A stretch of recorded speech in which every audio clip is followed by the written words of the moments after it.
sticky keys, enable the users to enter key combinations by pressing keys in sequence, rather than holding down 2 or more keys simultaneously. Let's see how to turn sticky keys on and off using Control Panel on Windows 10. Right-click on the Windows Start button. Click on Control Panel option. Choose Ease of Access category. Click on Change how your keyboard works.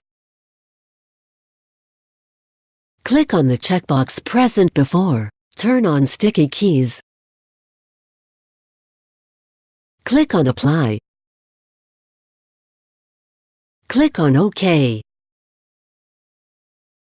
Now, sticky keys are turned on. Let's see how to turn off sticky keys. Click on Make Keyboard Easier to Use. Uncheck the checkbox present before Turn on sticky keys. Click on Apply. Click on OK. Now, sticky keys are turned off. To check out more tech videos, click here.